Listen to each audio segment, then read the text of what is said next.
Today, we are going to make some grass. No, I'm not in Colorado, so it's not going to be that kind of grass. It's our techniques that are so simple and sensible, your mowers have practically built themselves.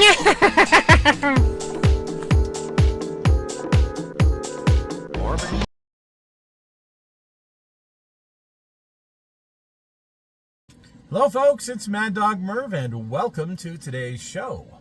Today, well, you saw last, 2 weeks ago, we reviewed this particular kit, and this thing has not been out or seen the light of day, as far as I know, since its original release in 1971. So this was a very anticipated kit. I did pick one up in resin a few years back, and when I reviewed this kit, I was skeptical because, you know, round two, they do throw a few new things in and maybe they'll retool something. But again, I was skeptical. This was actually pretty good as far as the body itself, and a few other things were really good in this kit. So today, what we're going to do is we're going to get this thing built. And to do this, it's going to be two parts. So this week, we're going to go into the paint that I use and that I do in getting this thing painted, and then next week we're going to look at the interior, the suspension, and we're going to look at the engine. But this week it's going to be the paint. Now, what I decided to do, instead of just building this straight from the box like a lot of guys do, which is great, I actually have a couple of Demon models already. So I thought this would be fun to, let's say, the engineers back then and the sales and marketing team back then did something like what they do now. For example, instead of just having a regular Demon based on, you know, all the other components that you get in any other duster or, or, you know, dart or anything like that, no, I am going to do kind of like what they did with the Hellcat. Okay, except for I'm going to call this one the Hellhound. So this will be a Demon, my version of the Demon Hellhound, which was never a car that was made, but should have been made. So let's put it that way. It's going to have a much better engine and a very special engine, and it's going to have its own specialized paint job. So stick with Mad Dog Merv as we start building the 1971 Dodge Demon kit from round 2 MPC.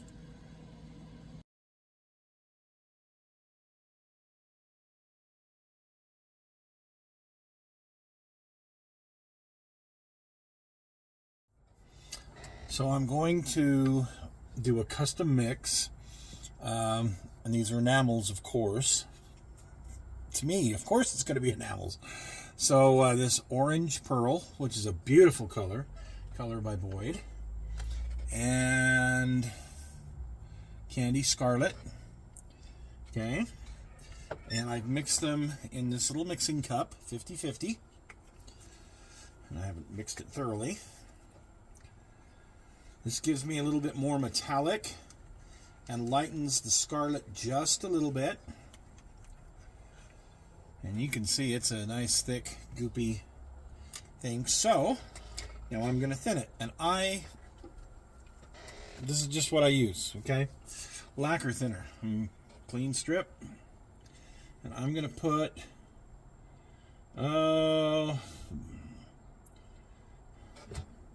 so I got about 50% paint, 50% lacquer thinner. Okay, and that's where we're going to start this little gem. I'm going to mix it up really good, and we'll be right back. Okay, now that I've got it mixed up, I do want to strain it still. So I'm going to drop my strainer first. I guess that's an important step. I put my, this is just a regular automotive paint strainer, by the way. So it's a little big. Be careful how I put it in here. And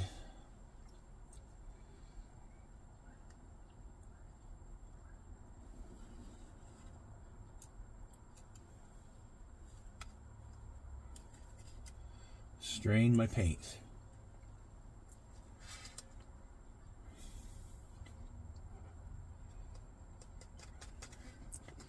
Okay, make sure I've got the pattern I want. Looks like I'm good to go. I just went over the car with my tack rag, made sure I had everything off as far as dust. And now, a light coat.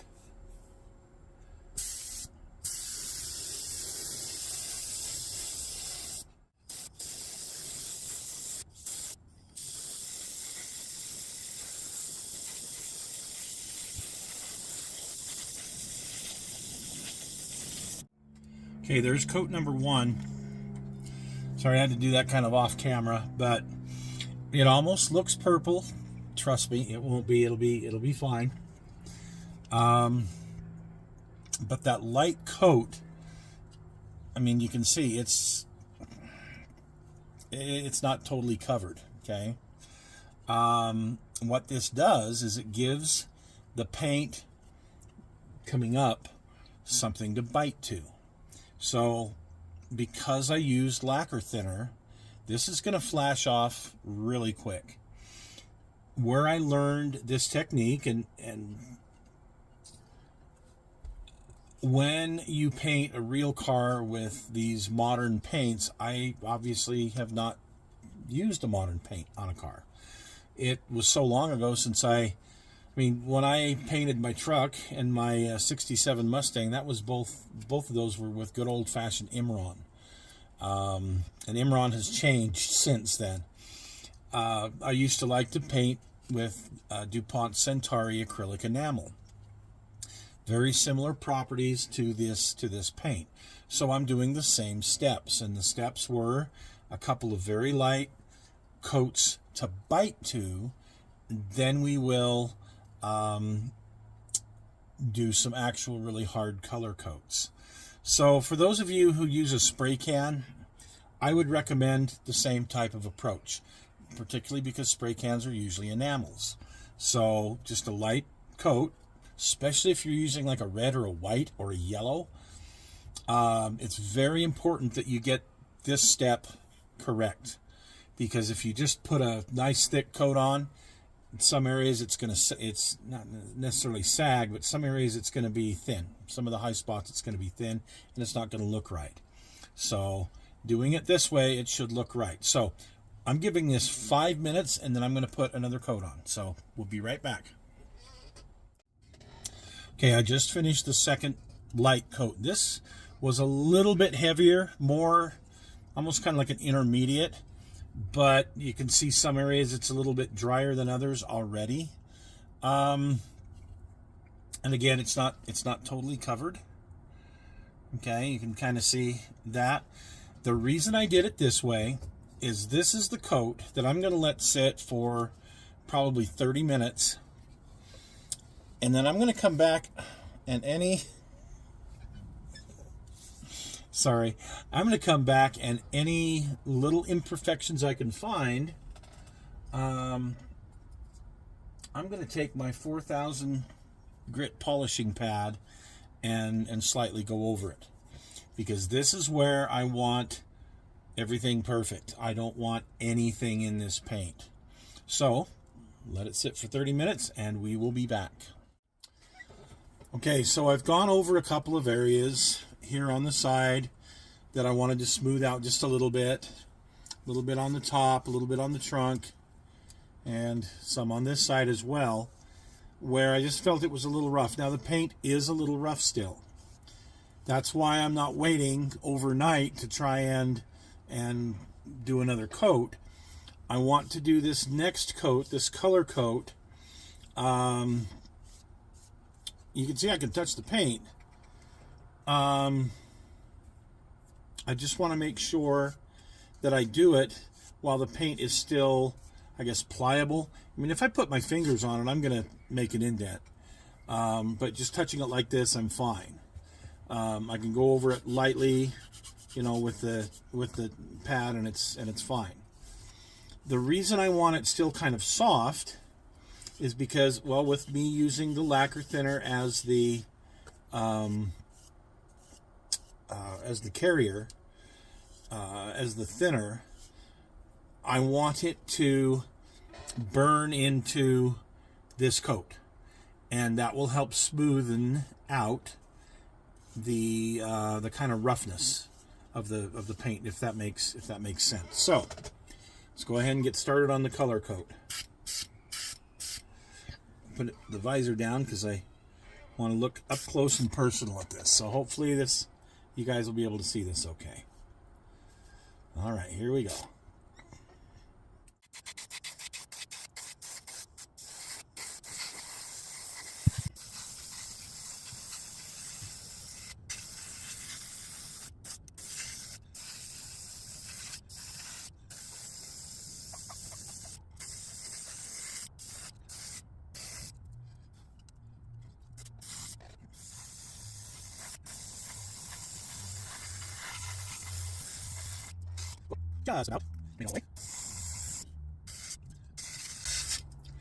Okay,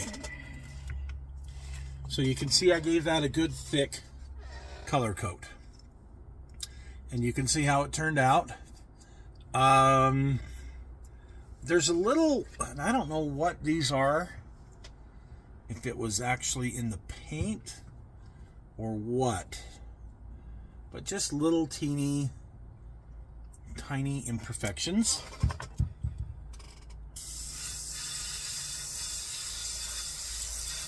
That I'm not 100% happy with, but you can see how that turned out. I mean, it looks good, and I can leave it like this, or if it's gonna give me heartburn, what I can do is I can let this sit for, I could let it sit overnight, would be a really good thing to do. It is going to off gas. It is going to take time to cure. So I'm probably good with leaving it for, say, 8 hours. And then coming back again with my 4,000, or I could even use a 6,000. And like in the top here, okay, you can see I don't know why it got those in there, but it's just not quite perfect. So it's enough that it's going to bug me, and I will come back. I'll give it a little bit of a hit with a 4,000. And see, maybe I'll need to move up to the 6,000. I'll probably do the trunk lid as well, so that I've got it nice and smooth. There's a slight bit of orange peel, but then there's areas like this right here that there's just no orange peel. That's just smooth as glass. This side's got a little orange peel. You can see it. So it would probably be in my best interest to go over the whole thing. And if after 8 hours I feel that it's not quite cured enough or dried enough, then I can let it sit even longer. But I'm not going to let it sit for a real long time. I'll come back, go over it with this, and then we'll give it one last coat. And that one will be pretty wet. So anyway, we'll pick it up there probably tomorrow. All right, so honestly, it has been about 24 hours since we were out here, which is fine. You can see I can handle it just fine. It feels a little soft still, and I'm sure if I really, if I dig into it, it's gonna mark it.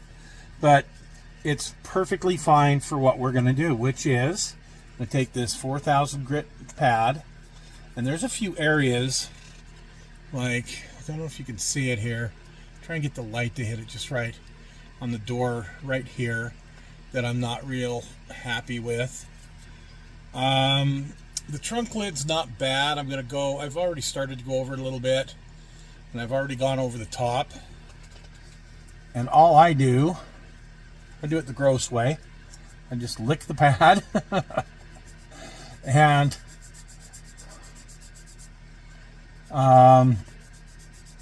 just lightly go over the area.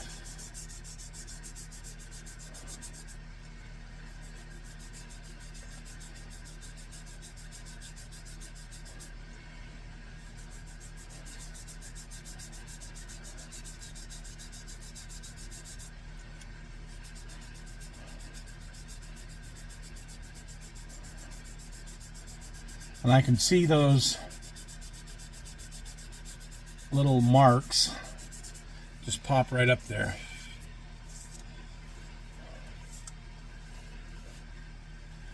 Nice and smooth, but I've got a little bit further to go. A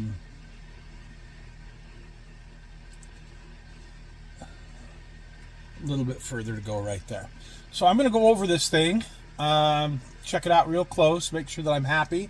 We'll be back with the final paint. Okay, now for the final, just making sure I got everything off of here that I don't want.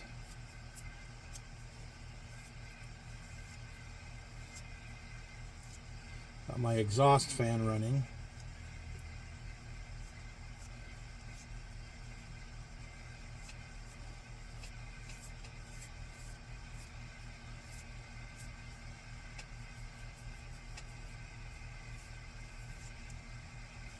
We've put the hood on for this last coat. You saw that I had painted that separately.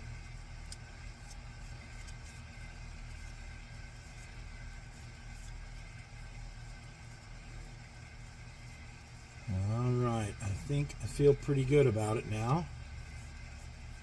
All right. So as far as the paint, I put enough to fill the bottom of this, of the Candy Scarlet, and then I kind of guessed and did another 50% or 100%, same amount anyway, of the orange. And now I'm going to put at least that much lacquer thinner in. Actually more, so you can see where the paint is, and you can see where the lacquer thinner is. There's plenty of that. I'm going to mix this up real good.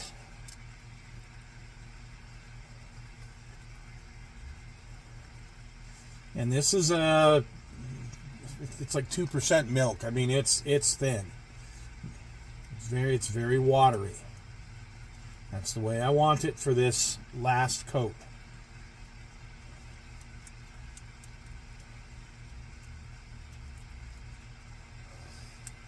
Okay.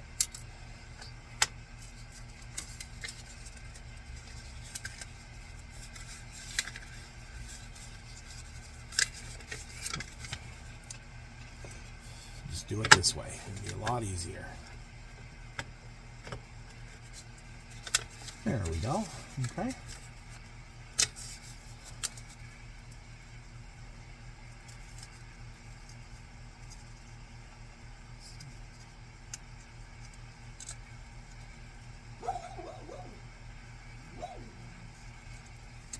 Okay, our gun's about 3/4 full.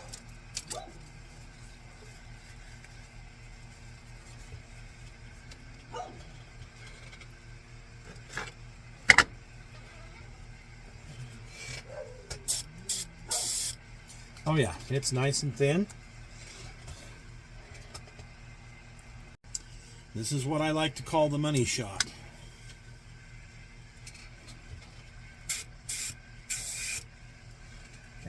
Visor down, and off to work we go.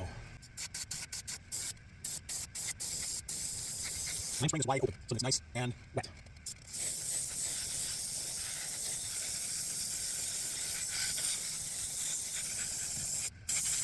No snags, no grips, no errors so far. Okay, let's turn. Got this enough. Just a little bit more. Not quite happy. Close. Ooh, about full.